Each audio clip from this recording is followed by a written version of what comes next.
यशोदा, यशोदा रुको। छोड़ दो मुझे, छोड़ दो मुझे। जीजी संभालो, बावली हो गई है। जीजी संभालो।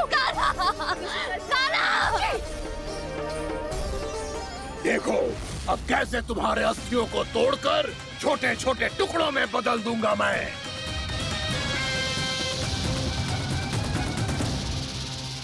बच्ची आप जाओगी तो आप भी फंस जाओगी। अपने लल्ला के लिए मैं किसी भी संकट का सामना करने के लिए तैयार हूँ। छोड़ो ना यशोदा, हमें कोई और उपाय खोजना पड़ेगा। कोई और उपाय? आप देख ना रही मेरा काना किस दशा में है। काना मैया के वश में नहीं है, नहीं तो ये अपने लल्ला के लिए साक्षात काल का भी सामना कर ले। ये तो केवल कालिया नाग है। हे नागराज, आप मेरे प्राण ले लो पर काना को छोड़ दो। ना नागराज, आप मेरे प्राण ले लो, मैं विरोध भी ना करूंगी। ना नागराज, आप मुझे मार दो पर मेरे काना को छोड़ दो। ना ना ना ना नागराज, मेरे प्राण ले लो। हमारे काना से क्या शत्रुता है आपकी? प्रभु के लिए जो प्रेम यशोदा मैया के हृदय में है, वही इन सभी गोपियों के हृदय में भी है।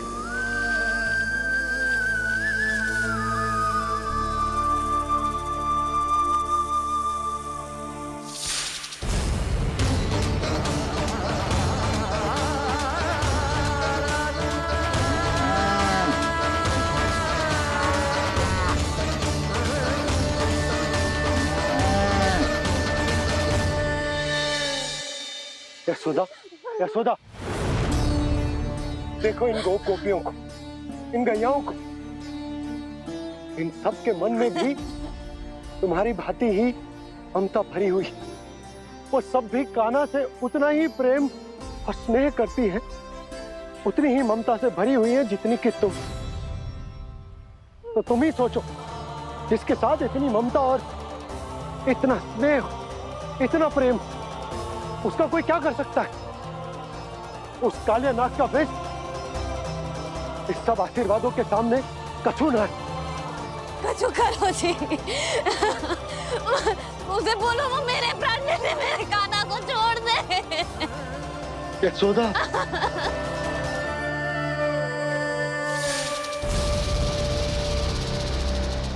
केवल इन्हीं में नहीं देवराज, नाग पत्नियों के हृदय में भी ममता का वही प्रेम उमड़ रहा है। देखिए। मैं आपके हाथ जोड़ती हूँ स्वामी, इस बालक को छोड़ दीजिए। ये अवश्य ही कोई दिव्य आत्मा है स्वामी। हम आपसे विनती करते हैं स्वामी, इस नन्हे बालक को हानि मत पहुंचाइए स्वामी। मेरी पत्नियां मेरे ही शत्रु के लिए विनती कर रही हैं। अब यदि इसके पक्ष में एक शब्द भी कहा तुम सबने, तो मैं इस बालक से पहले तुम सबके प्राण ले लूंगा। हो रहा प्रसन्न नाग कालिया, विजय को निश्चित जान। रोते बिलखते व्याकुल सब, संकट में देख कान्हा के प्राण।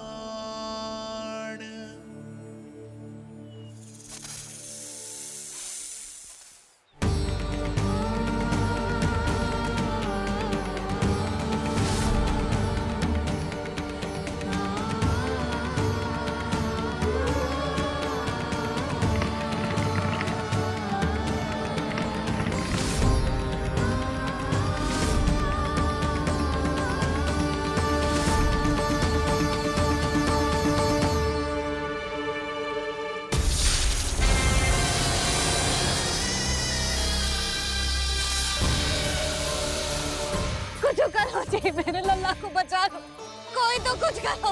जीजी संभालो यशोदा। यशोदा, यशोदा तुम शांत हो जाओ, मैं कान्हा को वापस लेकर आऊंगा। मैं रक्षा करूंगा उसकी। ना नंदराज, नंदराज नहीं। कम से कम आप तो समझो नंदराज, कालिया के पास आप जाओगे तो आप भी फंस जाओगे।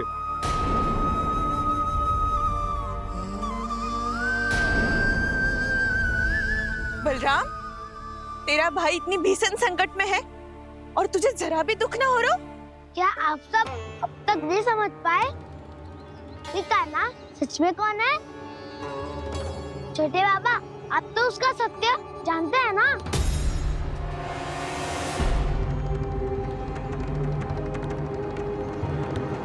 मानता हूँ कि आप सब कान्हा के रहस्य के बारे में नहीं जानते, पर क्या उसके जन्म से आज तक घटी एक से बढ़कर एक विचित्र घटनाओं को भी भूल गए हैं आप सब?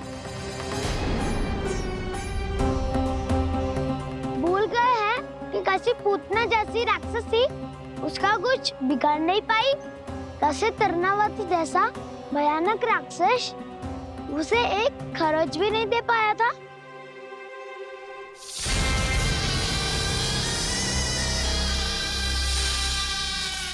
आप सबने अपनी आंखों से देखा था ना, बकासुर से कान्हा की रक्षा करने देवता स्वयं आए थे। पर सत्य तो ये है कि वो सभी देवता भी उस असुर के सामने असमर्थ हो गए थे। तब कान्हा ने बहुत ही आसानी से उस भयंकर असुर का वध किया था। एक ही बार में धराशायी कर दिया था उसे। तो आप सभी सोचिए, बार बार ऐसे असाधारण कार्य करने वाला बालक साधारण कैसे हो सकता है? अब तो आरंभ से ही सारा सत्य जानते हैं छोटे बाबा। रहस्य छुपाने में सदैव कान्हा की सहायता करते आए हैं आप, और आज आप स्वयं ही उसके सत्य को भूल रहे हैं। और तुम सब भी तो जानते हो कान्हा की शक्तियों के बारे में। तो क्या तनिक भी विश्वास ना है अपने सखा पे? बलराम, जे तू क्या कह रहा है? मैंने जो कहा उसका एक एक शब्द सत्य है छोटी माँ। यदि प्रभु की इच्छा हुई तभी कुछ ही क्षणों में सब कुछ अपनी आंखों से स्वयं अनुभव कर लेंगे आप।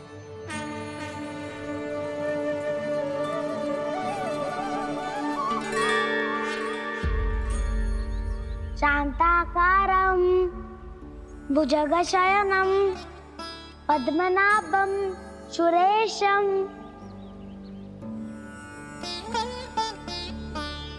विश्वाधारं गगनसदृशं मेघवर्णं शुभांगं लक्ष्मीकान्तं कमलनयनं योगी वीरध्यानगम्यम् वन्दे विष्णुं भवभयहरं सर्वलोकैकनाथम्।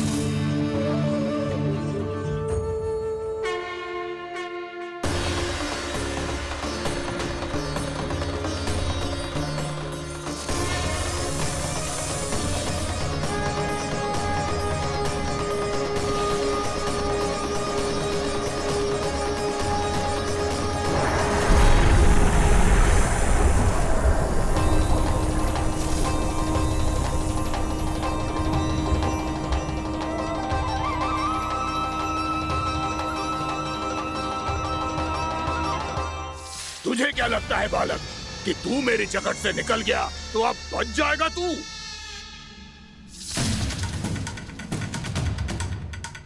मेरे विष से अपनी प्राण रक्षा करने में सफल रहा, मेरी जगत से भी छूट गया, पर मेरे दंश से नहीं बच पाएगा।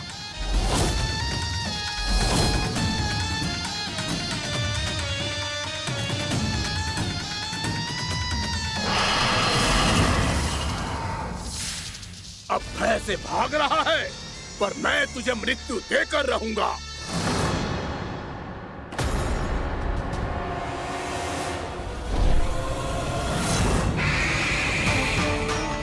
कान्हा!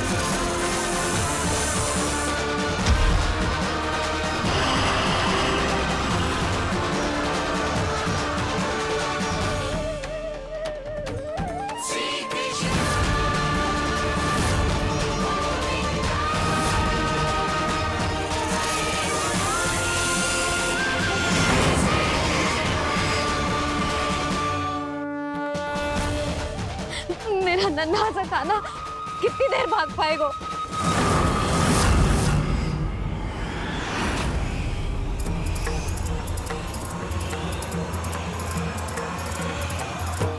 और कितनी प्रतीक्षा करोगे मेरी भक्त कालिया? भक्त नहीं, काल हूँ मैं तेरा। जब अहंकार का मुकुट बुद्धि को ढक लेता है तो भक्त अपने भगवान को भी नहीं पहचान पाता। व्यर्थ की पहेली में मत उलझा बालक। ना मैं भक्त हूँ और ना तू भगवान।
जिसके लिए इतने व्याकुल हो रहे थे, उसे छूकर कालिया नाग का हलाहल जैसा विष भी चरणामृत बन गया है और यमुना जी के जल में फैल चुके विष के प्रभाव को भी नष्ट कर रहा है।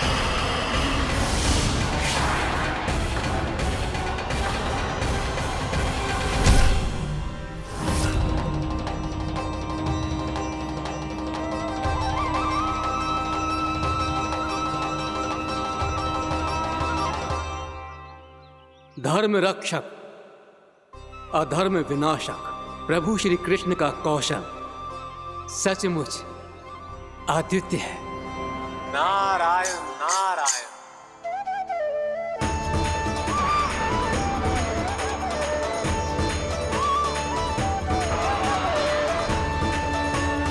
मेरा भाग तुम्हारे भीतर के अहंकार का प्रतीक है कालिया। अब तुम्हारा अहंकार, तुम्हारा अनपान मेरे पाँव के नीचे है और तुम्हारी पूंछ अर्थात तुम्हारे प्राण मेरे हाथ में। अब तुम क्या करोगे भक्त?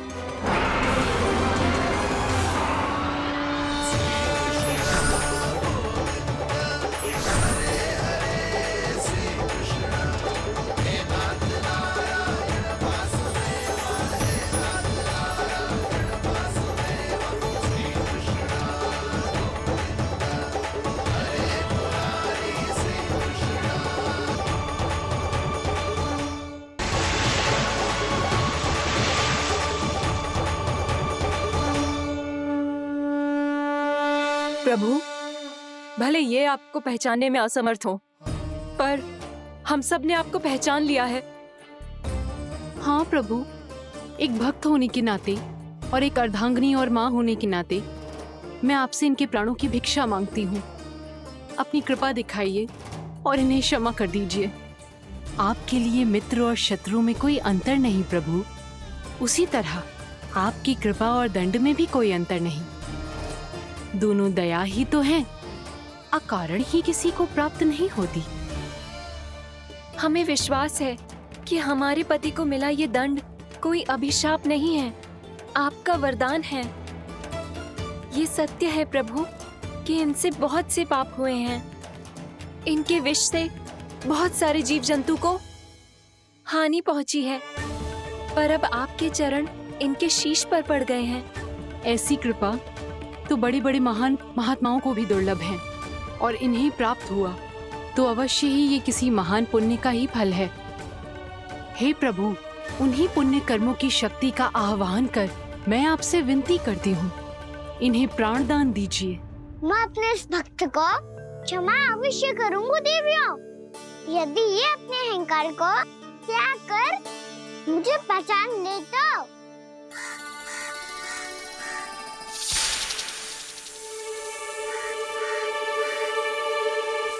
मैं तुम्हें श्राप देता हूँ, जितनी विषैली तुम्हारी जिह्वा है उतने ही विषैले सर्प बन जाओ तुम।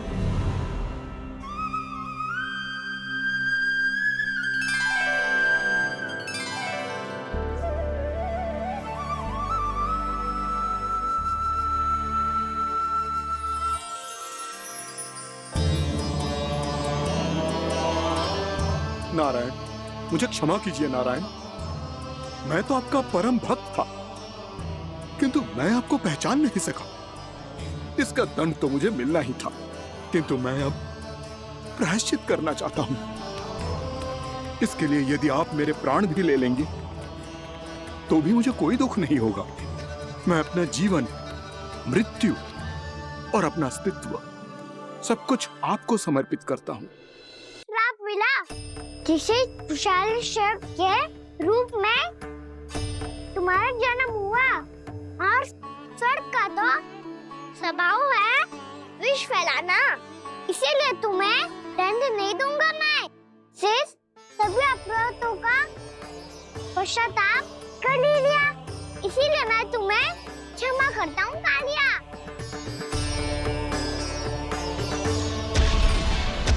पर तुम्हें यहाँ से दूर समुद्र के बीच जाकर रहना होगा, जहाँ किसी निर्दोष का जीवन तुम्हारे विष से प्रभावित ना हो।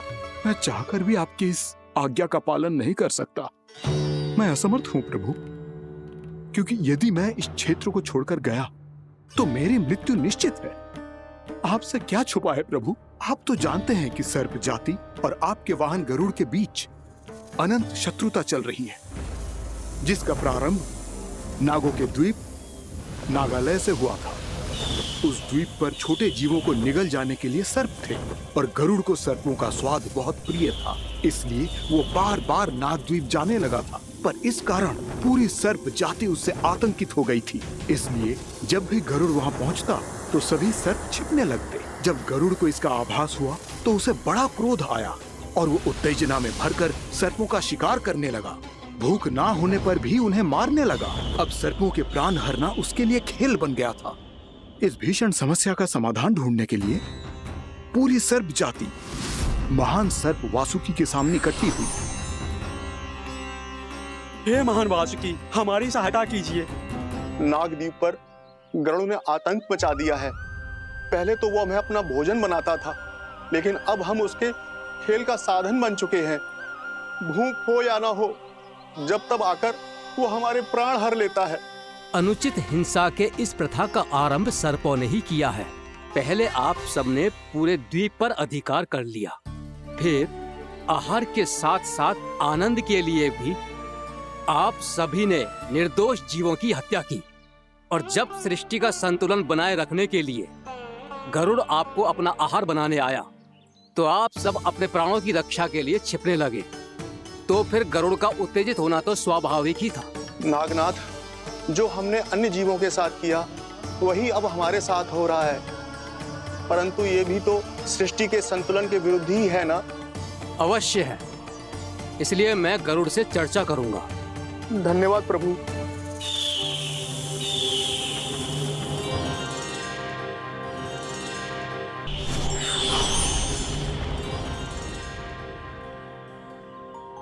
श्री नारायण के वाहन पक्षीराज गरुड़, मैं संपूर्ण सर्प जाति की ओर से आपसे एक निवेदन करने आया हूँ। कहिए, क्या कहना चाहते हैं आप? हे पक्षीराज, यदि आप हम पर ऐसे ही आक्रमण करते रहे तो शीघ्र ही हमारी प्रजाति समाप्त हो जाएगी। इसीलिए हमारी आपसे विनती है, यदि आप उचित समझें तो सर्पों के किसी एक घर से हम आपको एक सर्प प्रतिदिन अर्पित करेंगे। आप उसको आहार बनाइए और अन्य सर्पों को जीवित रहने का अधिकार दीजिए। मुझे स्वीकार है। तब से प्रतिदिन किसी एक घर से एक सर्प गरुड़ के भोजन के लिए भेजा जाने लगा। समय के साथ मेरे घर की भी बारी आई, परंतु मैंने एक बहुत बड़ी भूल कर दी। समय आ गया है स्वामी, आज गरुड़ के आहार के लिए इसे चुना गया है। कौन है यह गरुड़ और क्यों दूं मैं इसे कोई भेंट? स्वामी, सभी सर्प राज्यों और गरुड़ के बीच में यही समझौता हुआ है, हमें इसका सम्मान करना ही होगा। मैंने कोई समझौता नहीं किया, मैंने कोई वचन नहीं दिया और ना ही मैं किसी गरुड़ से भयभीत होता हूँ। यदि इस राज्य में किसी को सर्पों को अपना आहार बनाने का अधिकार है तो वो केवल मुझे है। अब से गरुड़ को दी जाने वाली हर भेंट मुझे दी जाएगी, महाविषधारी महान नागराज कालिया को। यह और कुछ नहीं, मेरा अभिमान था प्रभु, और ये मेरे इस जन्म की सबसे बड़ी भूल थी, क्योंकि फिर जब गरुड़ को इस बारे में पता चला तो। कालिया, अभिमान में आकर तूने अपने काल को ललकारा है। जिस कालिया के नाम में ही काल छिपा है, तू उसे ललकारने का दुस्साहस कर रहा है गरुड़। स्वयं को भगवान विष्णु का वाहन कहता है तो वाहन का ही कर्म कर। स्मरण रख, इस धरती के सर्वश्रेष्ठ योद्धाओं के लिए भी मैं मृत्यु का दूत हूँ। विनाश काले विपरीत बुद्धि। तुझ जैसे मूर्ख सदा इस युक्ति को सार्थक करते आए हैं। अपने विनाश को आमंत्रण किया है तो अब भोग।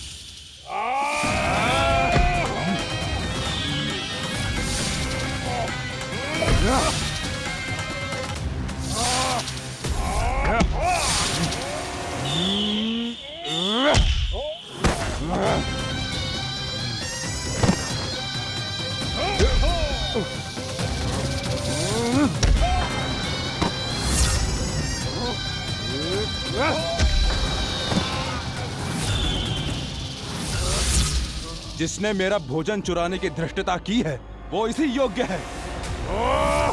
तू मुझे जानता नहीं है गरुड़, मैं महाविषधारी नाग कालिया हूँ। तेरा इतना दुस्साहस कि तूने मुझ पर चरण से प्रहार किया।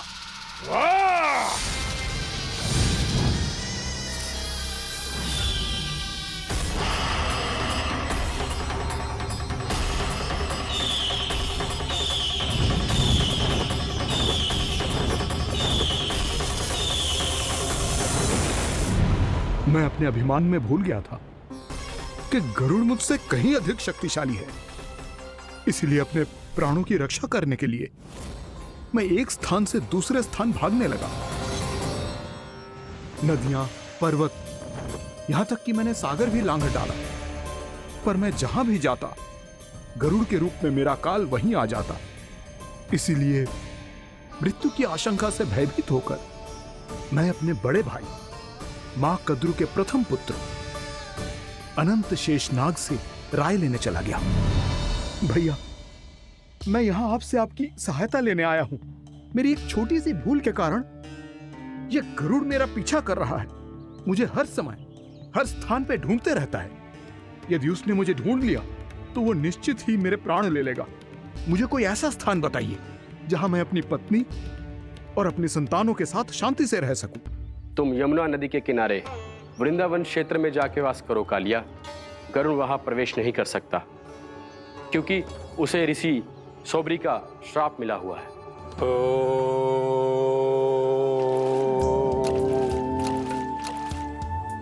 ध्यान और तपस्या का नित्य कर्म करते हुए ऋषि के मन में मछलियों के प्रति प्रेम भाव इतना बढ़ गया कि वो भूल गए सभी जीव खाद्य श्रृंखला का भाग होते हैं और मछलियां भी इस नियम की अपवाद नहीं है। उन्हें मछलियों की अटखेली इतनी अच्छी लगने लगी कि वो इस क्षेत्र के मछुआरों को भी मछली पकड़ने की अनुमति नहीं देते थे।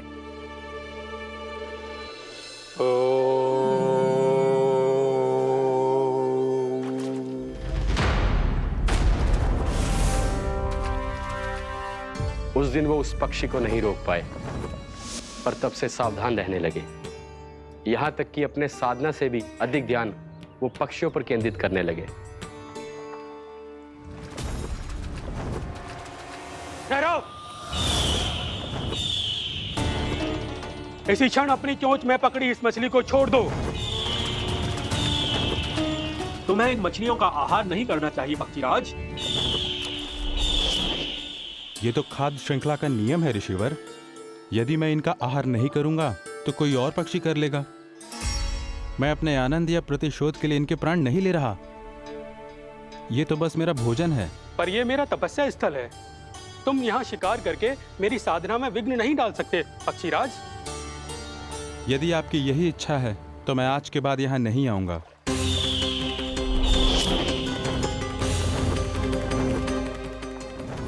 पर आज ये मछली मेरे आहार के रूप में पकड़ी जा चुकी है। मैं वचन देता हूँ ऋषिवर, इस स्थान पर यह मेरा अंतिम शिकार होगा।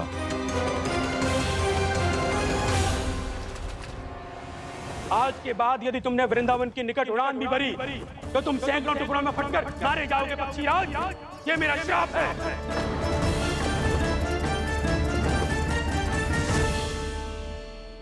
और इसीलिए भैया शेषनाग के सुझाव के अनुसार मैं यहां आ गया। पर अब यदि मैं कहीं और जाऊंगा तो मेरे प्राण नहीं बचेंगे प्रभु। डिस्टेंट रहो कालिया। अब से गरुड़ तुम्हें कोई हानि नहीं पहुंचाएगा। अब तुम्हारे फनों पर मेरी पक्षिंग बन गए कालिया। इसीलिए अब से तुम्हें गरुड़ से कोई भय नहीं होगा। निश्चिंत होकर अपने परिवार के साथ गहरे समुद्र में चले जाओ और सुख से शांति से निवास करो। पर ध्यान रहे निर्दोष जीवों को हानि ना पहुंचे। आपने मुझे जीवन दान दे दिया प्रभु। इस उपकार से मैं कृतज्ञ हूँ प्रभु। आदेश दीजिए, मैं आपकी सेवा कैसे करूं? तुम्हारे जल क्षेत्र से 1 कोटि कमल पुष्पों को लेने की अनुमति दे दो कालिया।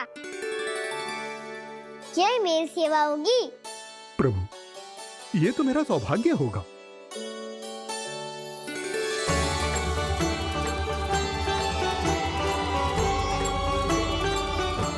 एक कोटि के स्थान पर हम 3 कोटि कमल पुष्प ले आए प्रभु। मैं तुम्हारी सेवा भाव से प्रसन्न हुआ कालिया।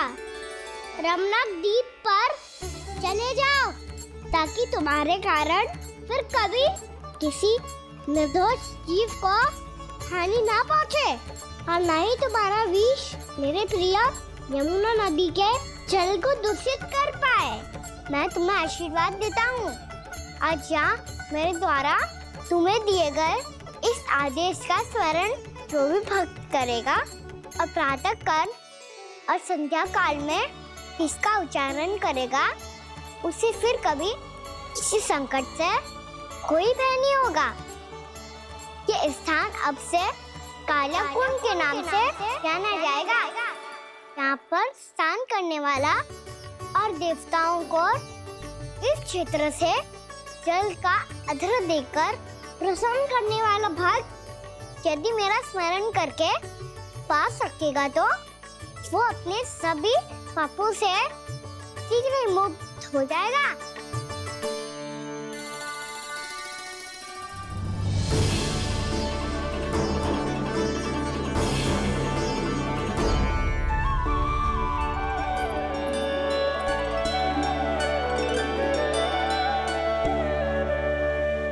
कौन है जी भगवान जिसने अभी अभी कालिया जैसे विशाल विस्तर का सामना किया?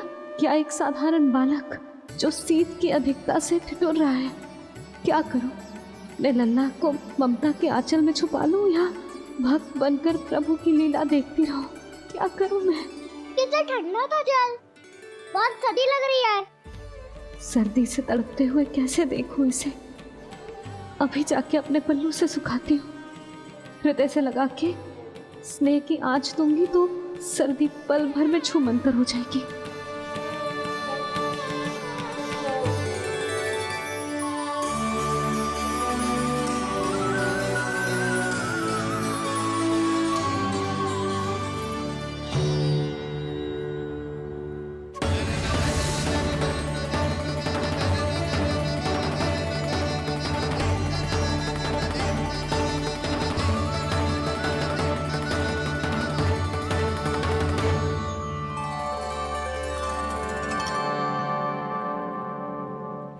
मेरी आवश्यकता ना है इसे। ये तो सच्ची में भगवान ही है, जिसकी ठंड दूर करने के लिए स्वयं द्वादश आदित्य प्रकट हो गए हैं।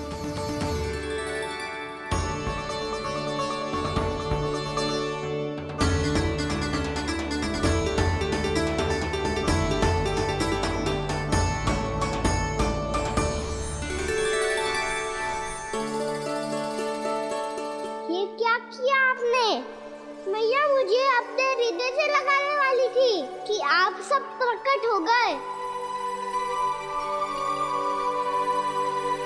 क्षमा कीजिए प्रभु, पर आपको भीगा हुआ देखकर, ठंड से ठिठुरता हुआ देखकर हमसे रहा नहीं गया। हम अपने वश में नहीं थे प्रभु। भक्ति से भावुक होकर हम प्रकट होने पर विवश हो गए थे। हमारी किरणें जैसे स्वयं ही फूट पड़ी और दौड़ पड़ी आपको सुखाने के लिए। मैं आपका प्रेम, आपकी भक्ति समझता हूं आदित्यगण, और इसीलिए इस समय मैं जहां खड़ा हूं, इस स्थान को द्वादश आदित्य टीला के नाम से जाना जाएगा। द्वादश आदित्य टीला के नाम से जाना जाएगा। हम धन्य हो गए प्रभु। और कहाँ जा रहा है? जो गड़बड़ किया है उसे सुधारिए तो सही। प्रभु आज्ञा दीजिए। अपना दाब इतना अधिक बढ़ा दीजिए कि मुझे स्वेद आने लगे, ताकि मैया मुझे स्वेद में लीला देख के और भूल जाए कि मैं ही भगवान हूँ, और मैया मुझे अपनी गोद में उठा के ले जाए।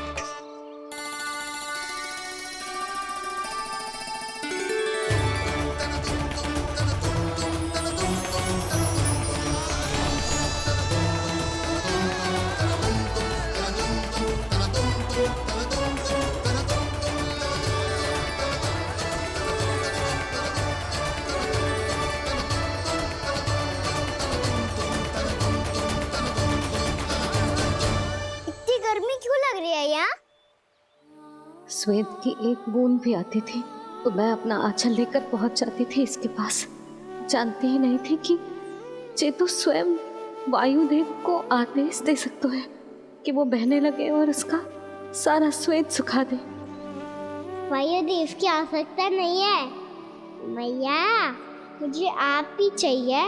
लगता है जिस बात का भय था वही सत्य होने लगी है। भैया मेरे भगवान रूप को भूल नहीं पाएगी, और अब मेरे लिए उनके सत्य छुपा कर रख पाना कठिन हो जाएगा। कृष्णा कृष्णा हरे कृष्णा कृष्णा कृष्णा मुरली मनोहर कृष्णा गोपाला गोविंदा हे दामोदरा।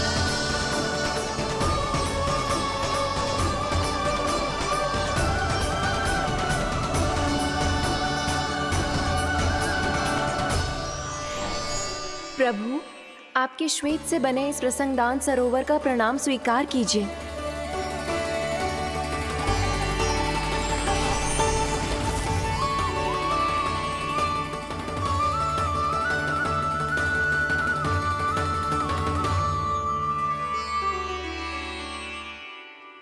ओहो, इस चमत्कार को देखकर भैया को और भी अधिक विश्वास हो जाएगा कि मैं भगवानी हूँ। अब कैसे मनाऊं मैया को कि मैं इनका लाई हूँ।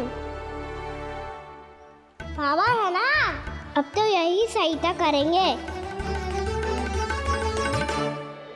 श्री कृष्णा गोविंदा हरे हरे श्री कृष्णा गोविंदा हरे हरे श्री कृष्णा हरे मुरारी श्री कृष्णा श्री कृष्णा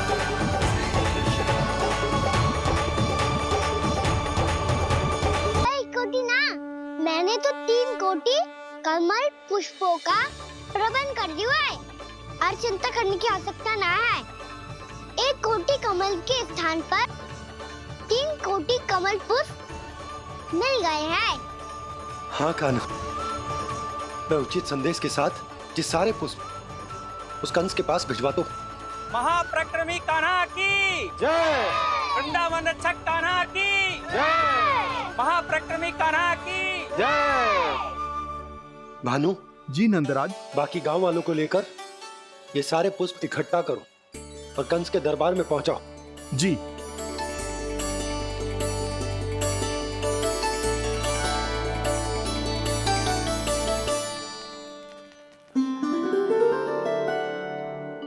मैया। कौन हो तुम? मुझे पता था मैया, जब आपको सत्य पता चलेगा तो आप मुझे मैया की तरह स्नेह ना कर पाओगी, इसीलिए आज तक सत्य छुपाता आया हूँ, ताकि आपकी ममता, आपका प्रेम अनुभव करने का अवसर मिलता हुआ है मुझे। और फिर आज को बताया था ना, जो रहस्य तुमने बरसों तक छिपाया था, उसका भेद खुलने में तुम्हारा ही योगदान है। मुझे कालिया के शीश पर अपने पद चिन्ह रखकर उसे मुक्त कराना था दाऊ, वचन दिया था मैंने उसे। इसके अतिरिक्त निर्दोष पशु पक्षियों के जीवन को कालिया के विष से ही बचाना था मुझे। इसमें कंस को तो सम्मिलित करना ही था, ताकि जब मैं कालिया का सामना कर रहा हूँ तो वो किसी और असुर को समस्या बनाकर वृंदावन ना भेज दे। पर इस सबसे बड़ा एक कारण और था दाऊ, मैं चाहता था कि मैया को सत्य पता चल जाए। पर क्यों कहा ना?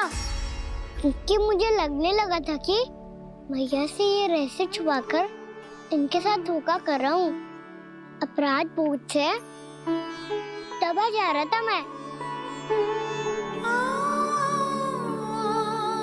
बाबा को सभी को पता है, यहाँ तक कि मेरे सखा भी जानते हैं। वो सत्ता मैंने मैया से छिपाया केवल इसी लोक में कि मुझे इनकी ममता प्राप्त होती रहे। पर ऐसा करके मैं अपने से निस्वार्थ प्रेम करने वाली मैया को धोखा दे रहा था। आप ही बताओ दाऊ, जो इस संसार में मुझसे सबसे अधिक भरोसा करता है, उसी के साथ छल कैसे कर सकता हूँ मैं? हाँ, मैं नारायण का अवतार हूँ, पर अपनी मैया का छोटा सा लल्ला भी तो हूँ।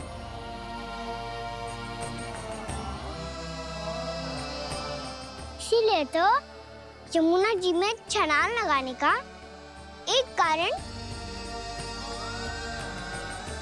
इस गेंद को लेने जाना भी था।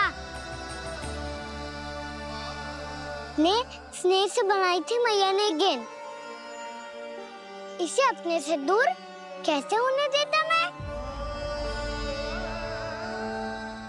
आपको आभास भी ना है मैया कि आप मेरे लिए कितने महत्वपूर्ण हो। ये सत्य है कि सभी देवता, प्रकृति, भक्त, ये सब है मेरा ध्यान रखने के लिए, मेरी सेवा करने के लिए। पर क्या इनमें से कोई भी मेरी मैया का स्थान ले सकता है? और आप भी तो यही चाहती थी कि मैं आपका लल्ला बन के आऊं, कि मैं आपका लल्ला बन के आऊं, कि मैं आपका लल्ला बन के आऊं। आज जैसे आपने मुझे अपनी गोद में लिटा रखा है,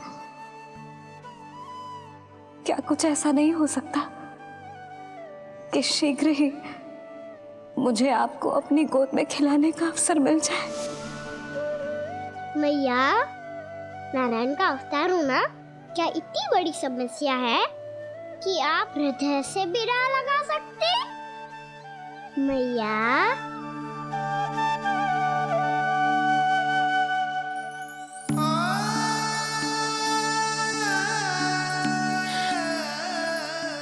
मेरा कान्हा, मेरा लल्ला।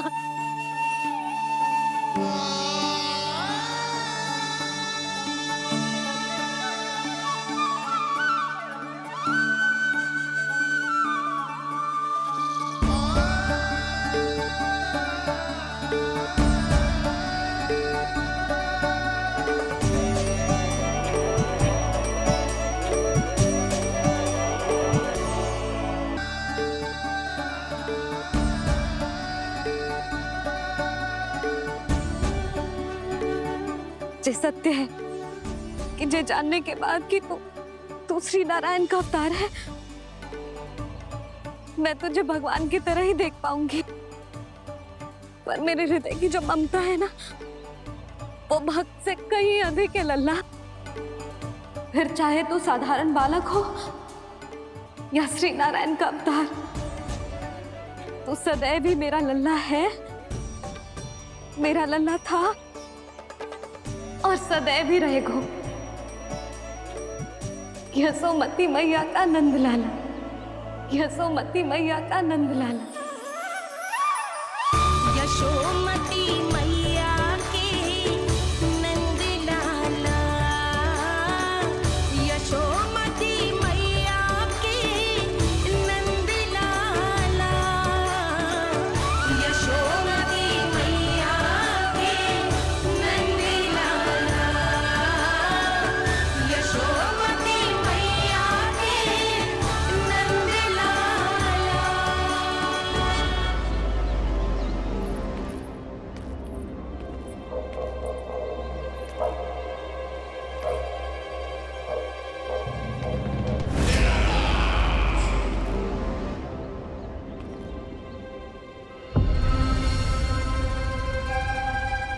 क्या है ये साला?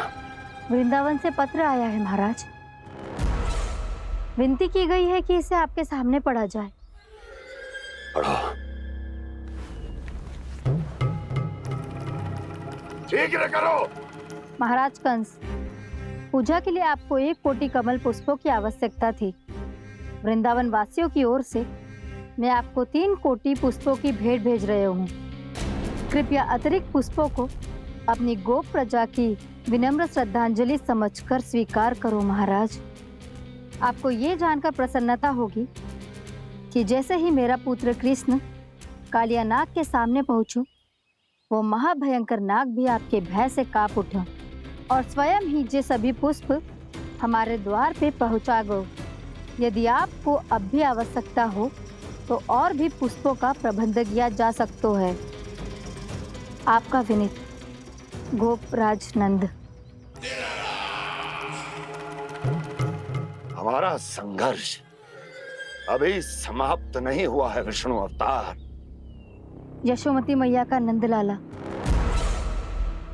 पत्र में लिखा है महाराज, उसे इसी नाम से बुलाया जाना प्रिय है।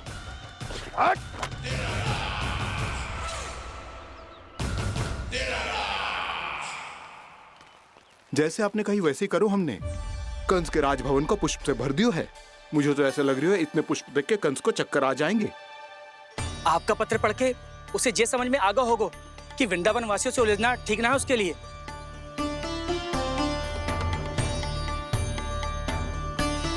वैसे ही हमारे श्री कृष्ण हमारी रक्षा करने के लिए है ना।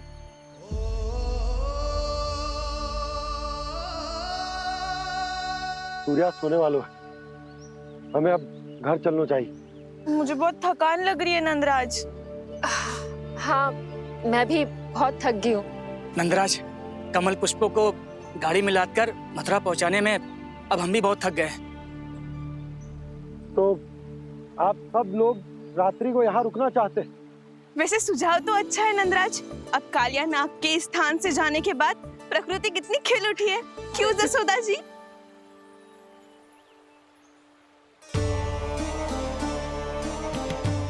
सब सामान्य है, ये जान के भी कि कान्हा भगवान नारायण का अवतार है, किसी को कोई अंतर ही ना पड़ रहा है। तो फिर मेरा मन क्यों अटको है अभी तक? क्यों बार बार मैं इस दुविधा में पड़ जाती हूँ कि कान्हा को एक भक्त के जैसे देखूं या मैया के जैसे? ऐसा इसीलिए है मैया क्योंकि ना तो आपकी भक्ति में कोई कमी है और ना ही ममता में। तो फिर ठीक है, आज हम यहीं रात बिताएंगे। सब लोग विश्राम करिए। जय हुइनाबाद। रात वन में भयभीत क्यों हो रहे हो बसंता? श्री नारायण का अवतार कान्हा है ना हमारे साथ।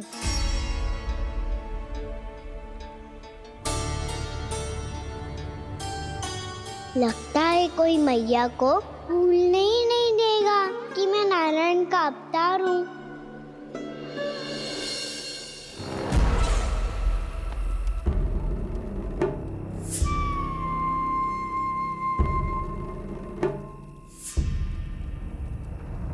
तुम्हें पूर्ण विश्वास है ना गुप्तचर? ये सब कुछ उसी बालक ने किया है।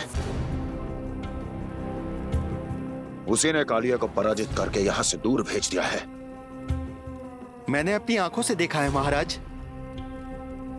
और वृंदावन के सभी वासी इस समय वन में विश्राम कर रहे हैं, ये सूचना पक्की है। वो सब पूरी रात वन में ही बिताएंगे महाराज।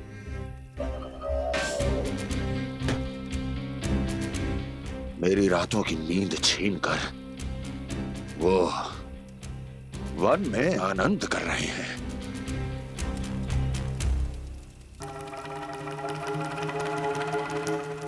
किंतु मैं उनके इसी आनंद को मृत्यु के करुण रूतन में बदल दूंगा। उनके चारों ओर प्रकाश होगा, सूर्य की चमक जैसा, आंखें चौंधिया देने वाला प्रकाश। किंतु फिर भी ये रात उनके लिए सबसे अधिक काली होगी, क्योंकि मैं इस पूर्णिमा की रात को अमावस्या की रात बना दूंगा। कभी न समाप्त होने वाली अमावस्या।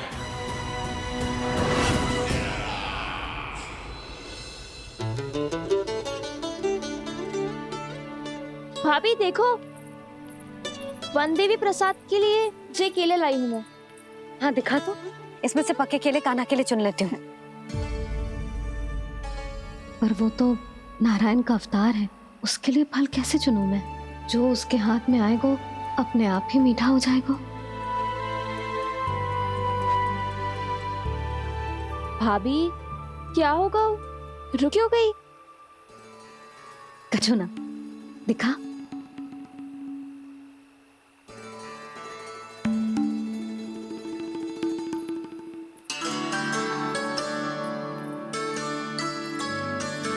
कान्हा, तुझे भूख लगी आई होगी ना? भैया आप खिलाओ ना। अच्छा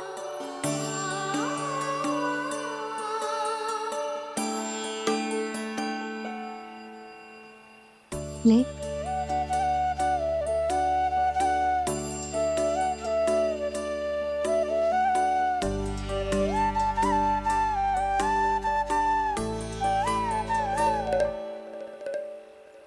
भैया के व्यवहार में बदलाव आ रहा है।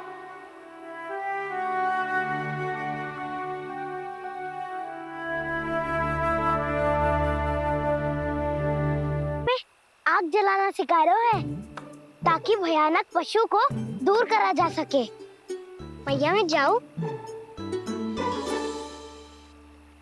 भैया अग्नि जलाने जाऊं? हाँ जा। भैया तो चुपचाप जाने दे रही है, पहले जैसे चिंता भी नहीं कर रही है अब। लल्ला सुन, अग्नि के साथ खेलियो मती और सुरक्षित दूरी बना के रखियो, समझ आई?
स्वयं को प्रकट करो दावानल।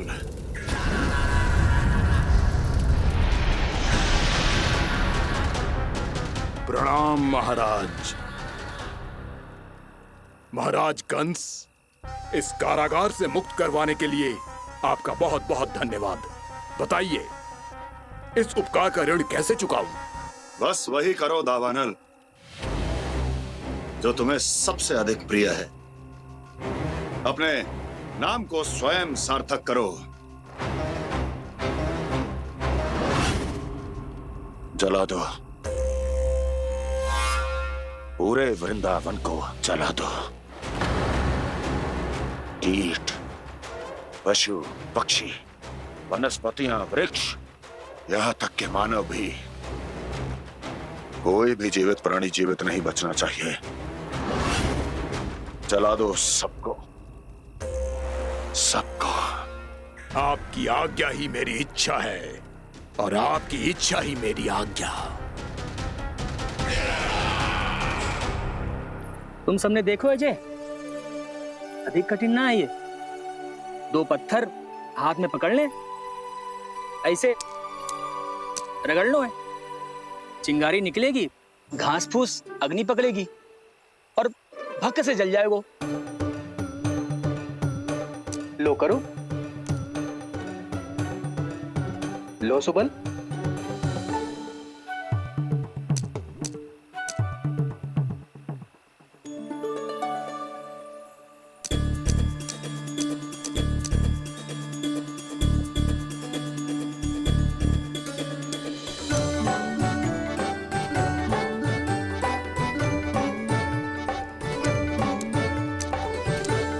ले कान्हा, तू भी प्रयास करके देख ले।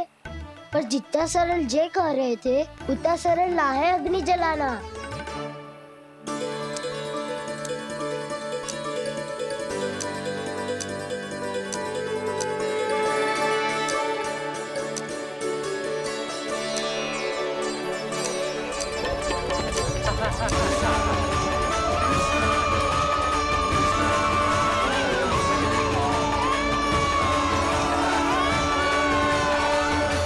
ये तो श्री नारायण का अवतार है। संसार की सारी अग्नि इसके नियंत्रण में है, तो फिर एक चिंगारी उत्पन्न करना कौन सी बड़ी बात है।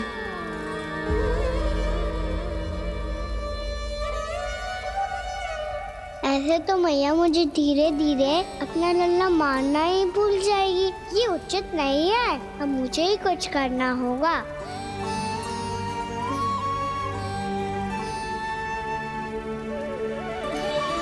कान्हा, ऐसे मत करो, लग जाएगी।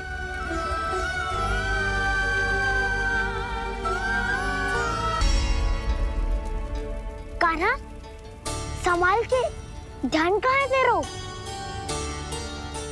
कालिया नाग का हलाहल जैसा विष जिसका कछु न बिगाड़ पाई, जिस साधारण सी अग्नि उसे हानि कैसे पहुंचा पाएगी।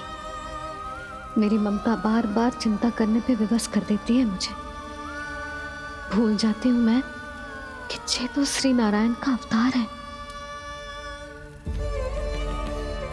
यही तो मैं चाहता हूँ मैया।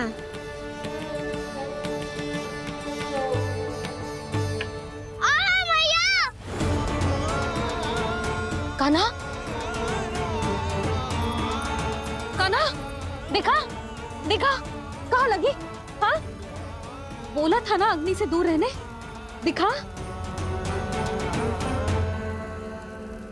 जले का चिन्ह ना है।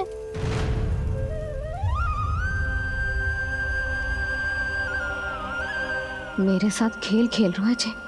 इससे पता है कि इसकी पुकार सुनते ही मैया ऐसे ही दौड़ी चली आएगी। नीचे नटखटपना बंद कर कान्हा।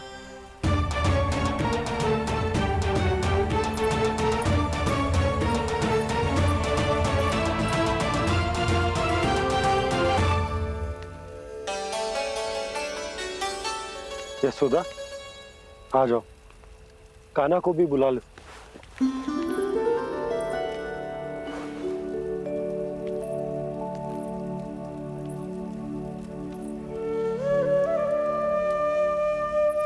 आपको तो पहले से पता था ना कान्हा के बारे में? हाँ, वो यशोदा, कान्हा ने मुझसे वचन लिया। ना ना, मैं आपको ताना ना दे रही। मैं तो बस ये सोच रही थी कि आप अपने आप को कैसे समझा पाते हो, ये जानते हुए भी कि वो श्री नारायण का अवतार है? आप उसके साथ सामान्य व्यवहार कैसे कर पाते हो? क्योंकि मैं भी अपने लल्ला के साथ सामान्य व्यवहार ही करना चाहती हूँ, उसे वैसे ही देखना चाहती हूँ, उसके साथ लाड करना चाहती हूँ, उसे डांटना चाहती हूँ, फटकारना चाहती हूँ, पर मुझे बार बार उसमें मेरे प्रभु दिखने लगते हैं। मेरे साथ भी ऐसा ही होता है यशोदा, पर जब मैं ये स्वीकार कर लेता हूँ कि जो हमारा लल्ला है, तो मैं भूल जाता हूँ कि जय श्री नारायण का अवतार भी। उसके बाद सांसारिक माया मुझे अपने अंदर जकड़ लेती है। यशोदा, तुम्हारे साथ भी कछु ऐसा ही होगा। संसार की मोह माया तुम्हें खुद में जकड़ लेगी और तुम जब भूल जाओगी कि वो भगवान का अवतार। और सच्ची कहूं तो भैया की ममता के आगे कोई भी माया ना टिक सकती। सबसे बड़ी होती है एक मैया की ममता। पर भक्ति का भाव भी कम प्रबल ना हो तो है जी। मेरे हृदय में ममता और भक्ति के बीच युद्ध चल रहा है। मुझे ना पता कौन सा भाव जीतेगा और कौन सा हारेगा। इसका अर्थ है कि मुझे कुछ भी ऐसा करने से स्वयं को